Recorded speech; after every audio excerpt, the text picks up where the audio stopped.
One of the best things you can do for your health, your fitness, and your quality of life is to get the whole weight loss, weight management thing done, taken care of, and behind you. And with this slew of new weight loss drugs that are on the market and coming to the market, they may be a very valuable piece in the puzzle for making that happen for millions of Americans. But the real big things that I've been experiencing as I've worked with people on these drugs and have friends and colleagues on them as well, is that there are three major gut punch lessons that they're teaching us at this point that are showing us just how much we've been getting wrong about our approaches to weight loss all these years. So gut punch lesson number one, it really is about calories in and calories out. Now, like many in the past, I was one of those individuals who thought, no, it's about blood sugar manipulation and heart rate zones and how much fat you're burning and you're working out and preventing fat storage. I feel like I could always Da Vinci code and hack the system through some sort of secret diet and exercise strategy. And while those ideas can certainly be an influence to your caloric balance, they're not going to have nearly as much control as we think they give us. So if we're going to get to a point where we get the whole weight management thing just totally settled and done, we've got to stop looking at little keyhole perspectives of like, oh, there's this one little tiny thing that's true, but it's not nearly that important. But when we look at the whole entire broad picture of the process of caloric intake and expenditure, that gives us so much more variety in approaches, versatility, but it also gives us far more control over the process that actually controls our weight. And these weight loss drugs can certainly make that happen. Gut punch lesson B is that in order to influence the process through our habits and our behaviors, it really does come down to personal motivation. I don't need motivation. I've got discipline. Yeah, I know. I had the same ideas myself. But the fact of the matter is, in order for us to get this whole fat loss, weight management thing just solved and completed, we have to be able to work with not just the process of Mother Nature, but human nature.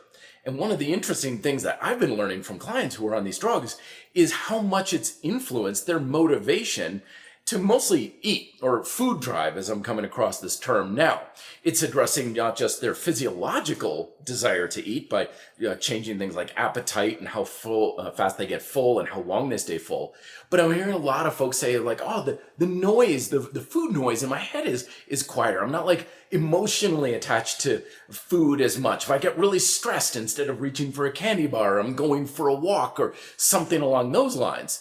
So it's not just physical that's going on or a physical influence, but these drugs are creating this massive ripple effect amongst the motivation or the food drive of these individuals, which is, of course, drastically influencing how much they're eating or their rate of caloric intake, which is then, of course, carrying over to your calorie balance and helping you lose weight. And then gut punch lesson Roman numeral 3 is that, yes, shortcuts are absolutely essential for success. Oh, these drugs are nothing but a magic pill. Everybody wants the shortcut. Everybody's looking for an easy way out. Yes, exactly. We need shortcuts in order to succeed to a high degree at anything in life. Because, of course, this doesn't excuse the need for hard work and effort and going into uncomfortable places physiologically, mentally, and even emotionally to enact personal change. Nobody's saying that these drugs are going to circumvent the need for that. In fact, a lot of times it makes it even harder in some cases, which I'll get into in a second. But the bottom line is that in order for us to achieve anything monumental as far as personal change, we do have to put in hard work. We do have to put in effort, but you can only work so hard. You're only going to go so far with how much work you can or are willing to put in.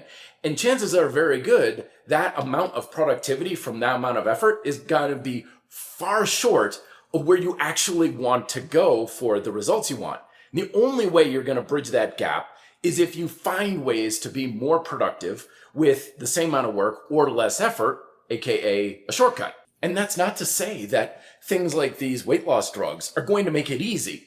Because a lot of times when folks turn to a solution like this in the medical world or some other little sort of shortcut or whatever, it's not about making it easy. It's about just making it possible. Because at the end of the day, Life and this whole fitness and especially weight loss thing is not at all a level playing field, and it is drastically going against people in a very unfair way. I fully admit that I have a much easier time managing my weight and staying lean than the majority of other people. And it's largely due to things that are just down to pure luck and completely out of my control. I have genetic advantages, I have environmental advantages, I have habitual advantages, I have history advantages of how I was raised when it came to what makes a good meal and stuff. I have social advantages. I have loads of things that work in my favor that require no work or effort on my part that make it so much easier for me to manage weight and, again, get the whole weight management thing just taken care of. I don't worry about what I eat. I don't need to weigh myself. I don't have any trouble with keeping my body weight in check. And that's largely due to just pure luck. And that doesn't mean that the healthy eating and exercise isn't important and isn't essential. It certainly is. But I know a lot of people who've struggled their whole life with being overweight, and they're working 10 times harder than I am simply because they got a raw hand of the deal cast to them by life. So it's a good thing that these drugs can finally make things easy enough for people to finally move the needle in their world. But that's not to say that it's actually easier for them, because when it comes to your overall success, it's not going to come down to any particular diet or exercise program. It's going to come down to whatever is the easiest way for you to have the biggest influence over that fundamental process that governs the results, in this case, calories in, calories out. And for some people, the easiest thing to do is going to be to start utilizing some sort of medical or drug-based intervention. But at the same time, lots of people have done that, and they're like, no, that's definitely not easier. It's too expensive. It doesn't make me feel very good. It's compromising my workouts and other things. So it's actually easier not to be on the drugs. And that's why it's so much more of an individual thing. It's not good or bad, but something you need to talk to about with your healthcare providers or any other health professionals you're working with, and then through experience to assess whether or not it's actually going to make things easier and be an appropriate solution for you. So I'd love to hear your experience in the comment section. If you've been using these drugs, if you haven't been using them, what are your thought processes? Let's all come together and share experience so we can all be stronger together and collectively help each other get to that point where we get the whole weight loss and weight management thing taken care of, and we can focus our time and our energy on other things that may be more important to us. See you in the next video. Be fit and live free.